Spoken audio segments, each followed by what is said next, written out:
Entramos en la recta final de nuestro programa de hoy. Seguimos hablando del tema principal de esta semana, del trastorno del espectro autista, del que nos va a hablar Laura López, nuestra sexy psicoanalista de cabecera, desde la parte del psicoanálisis. Laura, buenas tardes, bienvenida. Hola, Ros, ¿cómo estás? Y también un saludo a todos, porque no seamos autistas, viene de la etimología auto, que tiene que ver con nosotros mismos, ¿no? Es incluirnos también en lo social, hacer productos sociales, incluirnos en la relación con los otros. Es decir, puede ser la parte diagnosticada de la que ahora nos vas a hablar, sí, pero también nosotros somos un poco autistas en algunas veces. Nos desentendemos de la sociedad a modo de ¿qué? ¿A modo de protección o a modo de desahogo?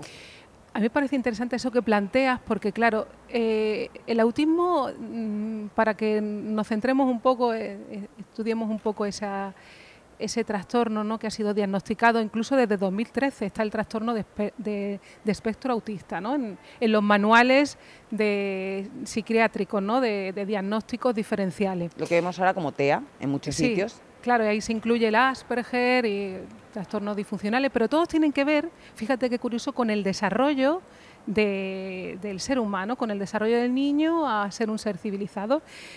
Y claro, desde el psicoanálisis hablamos del autismo como una psicosis infantil, y psicosis está relacionado con esa posición psíquica en la que no se puede salir de esa célula narcisística que es la función madre, en la que tiene que venir un tercero para desviar la mirada hacia el mundo y construir nuestro ser social, porque no hay ser psíquico si no somos sociales.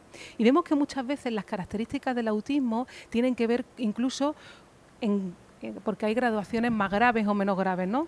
Y muchas veces tiene que ver con esa dificultad también en sostener la mirada, en estar consigo mismo, apartarse, hacer conductas repetitivas, incapacidad de comunicación, de relacionarse con los otros, esa dificultad en el lenguaje. Entonces, podemos estudiarlo como una dificultad, ¿no?, de acceder al ser humano, ¿no?, porque todo en el ser humano se construye, tenemos que saberlo, nos desarrollamos en función, nacemos en una familia y de esa familia tenemos que pasar al mundo. Entonces, a mí lo que me llama la atención, bueno, es que el término de autismo, ¿no?, se desarrolló en 1943 por un psiquiatra estadounidense, ¿no?, que fue Leo Kanner, y que ahí establece un artículo que hablaba de autismo y la precocidad y el autismo, ¿no?, el autismo precoz hablaba. Entonces, a partir de ahí... Y antes de ahí, lo que era el autismo, ¿qué se consideraba? ¿Histeria? Es que está más relacionado con la psicosis. Entonces, ahí podríamos decir, se produjo ahí ese término autismo porque en realidad habla de una psicosis infantil. Y claro... o sea, que antes lo tenían diagnosticado como psicosis infantil. Sí, pero... Desde el psicoanálisis hablamos. Sí, desde el psicoanálisis hablamos, pero ya digo que eso de diagnosticar muchas veces, ¿no?, porque los manuales también vinieron a etiquetar, a establecer un nombre, un diagnóstico diferencial y también a traer en el carro también muchas veces de esa vertiente que a la psiquiatría incluso le hizo apuntar más hacia la medicación, cuando es importante, súper importante, me parece clave para determinados trastornos, que ya digo, depende del grado de gravedad, ¿no?, es incidir también en ese ámbito de del psicoanálisis, ¿no?, de la salud mental familiar, porque va a ser la base, y también lo social, porque va a ser la base. Un niño nace en una familia articulado en un deseo, ya tiene un nombre, ya tiene un lugar en esa familia, ¿no? Y digamos que muchas veces hemos registrado desde nuestro trabajo en clínica que hay una desestructuración familiar en el sentido, no tanto la apariencia, ¿no?, sino que no que haya una marginalidad, ¿no?, como se puede pensar en algunos momentos cuando hablamos de desestructuración familiar o de situaciones, sino de dificultades en acceder a ese tercero, a esa función padre que viene a puntuar, a interrumpir esa relación narcisística, porque si vemos, por ejemplo, el autismo, tiene que ver con estar replegado en sí mismo. Y eso es la dificultad de acceder al mundo, que está aún en esa célula donde el otro le sostiene, donde hay una dependencia extrema con esa función madre. Entonces había que estudiar las relaciones que tiene el chico, el niño, la niña, ¿no?, en las relaciones familiares, ¿no?, la posición que tiene cada miembro de la familia, y eso es un estudio que se hace en base a esa visión que hay en el psicoanálisis de esas funciones que tienen que ver con la posición psíquica inconsciente, de cómo uno acepta esa función madre, cómo deja pasar al padre. muchas veces las desavenencias entre matrimoniales o en los miembros de la pareja, ¿no? Hablan de esa dificultad de hacer acceder al otro en ese cuidado, ¿no? O en ese paso de tolerar esas diferencias con el niño, ¿no? Incluso muchas veces vemos que en esa construcción que tenemos psicosexual de nosotros, ¿no? Primero nos vamos identificando con la madre, luego hay como un rechazo, luego hay una aceptación al padre, ¿no? Hay un juego, una articulación de deseos, ¿no? de construirnos nosotros, y que la base principal va a ser esas identificaciones con los padres y luego con los iguales. Nuestro cuerpo siempre se va a construir en base a los otros. Van a ser muy importantes las relaciones que tengamos con los demás. Entonces es incluirlo en esa socialización.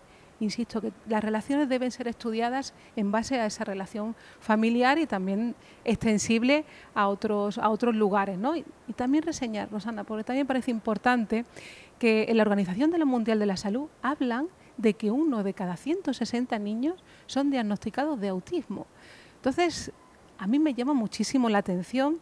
O hay un sobrediagnóstico, que muchas veces ya digo que el grado de normalidad y de enfermedad es cuestión de cantidad, o hay un sobrediagnóstico, o realmente también estamos generando sociedades en las que no hay ley del padre, ¿no? Lo vemos también en los conflictos internacionales, ¿no? Donde parece que no hay un orden, no hay una ley, en donde también vemos que se fomenta más el individualismo, llevar también a la faceta de creación, a poder aceptar la realidad y transformarnos con ella.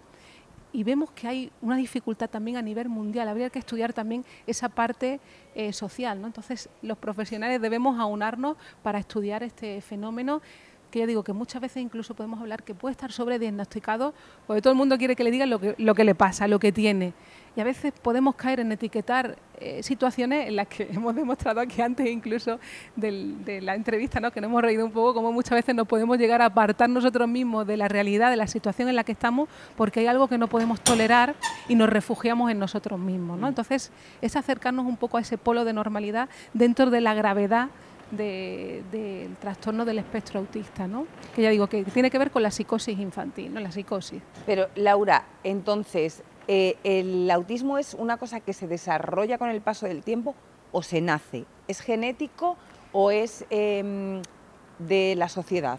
O sea, es que no sé cómo decirlo. Si no es genético, claro, es que, o sea, si viene de la familia, claro, o se te genera de repente. Mira, desde la parte biológica, ¿no? Hay estudios hechos que hablan, han intentado buscarle un origen biológico, ¿no? Han hecho estudios referentes a células macrófagas que como que devoraban parte del sistema del niño, sistema orgánico, y ahí dicen que se produce el autismo. Luego hablan también de que es a nivel cerebral, pero todavía no han encontrado una causa, hablan que también la genética no es, ¿no? No han encontrado una causa biológica. Entonces ahí tenemos que tirar un poco de diferentes disciplinas científicas y tener en cuenta que también en las relaciones familiares se transmite, no tanto ya genéticamente, sino una transmisión ideológica, formas de relacionarnos en la familia, que de repente en diferentes generaciones puede saltar una generación en la que se produzca una posición más psicótica, una posición, digamos, más aislado del mundo, ¿no? En el que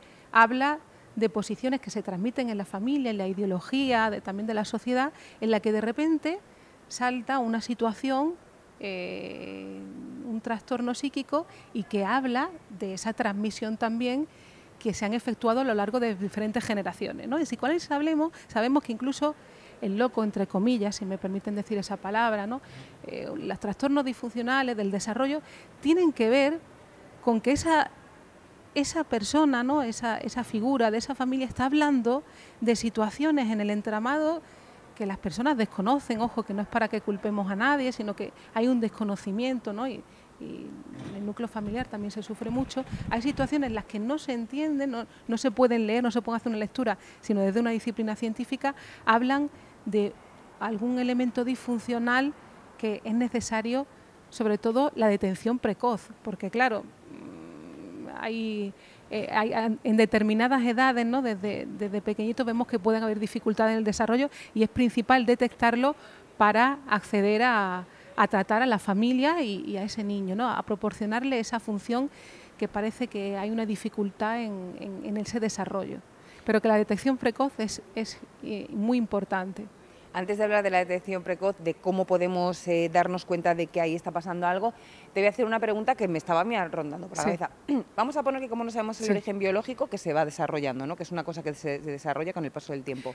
¿Hay personas a las que se le desarrolla el autismo en edad adulta o siempre viene desde pequeños? Claro, es muy interesante porque en ese desarrollo biológico está articulado con el desarrollo psíquico. Claro, es que además tenemos que tener en cuenta que el niño nace, es como un cántaro vacío, es como un cachorro animal. Hay que enseñarle a humanizarse. Y nuestro deseo, ¿no?, está montado en la necesidad, y a través del pecho de la madre, donde vamos estableciendo el goce en la boca y nos vamos relacionando, dependiendo de la etapa en la que nos encontremos, vamos conformando nuestro cuerpo. Es atravesado por el lenguaje, por las palabras, cómo nos han transmitido el amor, el deseo, cómo nos alimentan, cómo se instaura el no, la separación, ¿no? Es decir, estamos en continuo desarrollo y en continua construcción. No es algo que venga del pasado. Es decir, yo ahora en mi actualidad, todos lo sabemos también, nos podemos comportar como niños frente a situaciones que nos toca estar plantados en la vida, ¿no? Y tener una actitud diferente a la que muchas veces vemos que se escenifican en muchos encuentros, tanto en relaciones de pareja como relaciones en la producción social. Vemos cómo a veces nos comportamos, tenemos actitudes de niños que ya no van. Entonces, claro, es interesante tu pregunta porque realmente la neurosis, ¿no?, tiene que ver con volvernos a modos de reaccionar infantiles que ya no van. Y la psicosis tiene que ver con transformar, no poder aceptar esa realidad y tomar una realidad diferente. Es refugiarse en esa función donde no puede acceder al mundo, no puede soportar la realidad. Entonces es como un retroceso a posiciones infantiles que ya es un mecanismo inconsciente, ¿no? No es que yo decida, hago, sino que en situaciones determinadas uno da cuenta de cómo reacciona, cómo se deja llevar por lo afectivo, cómo le pasan cosas en su cuerpo, ¿no?, en las relaciones con los demás, que no puede manejar, porque hay esa complejidad en el ser humano y estamos en continuo desarrollo, en continuo crecimiento. Por eso es importante el psicoanálisis, porque nos ayuda a desarrollar. Si no tuviste padre, digamos un padre psíquico, ¿no?, te construye ese padre, ¿no?, que es la ley, es poder construir en lo social, poder dar ese paso en las producciones sociales, en las relaciones con los demás, en tolerar las diferencias, también aceptar que un hijo no va a ser como tú quieres, ¿no? Tolerar que también pueda tener un pensamiento propio, un criterio, y ayudarles a desarrollarse, ¿no? Claro, vemos que muchas veces en esas situaciones familiares y sociales vemos que muchas veces están dirigidos hacia un determinado lugar y no se tiene en cuenta las diferencias, la tolerancia al otro y el amor, que son muy importantes en los tiempos actuales donde vivimos, ¿no?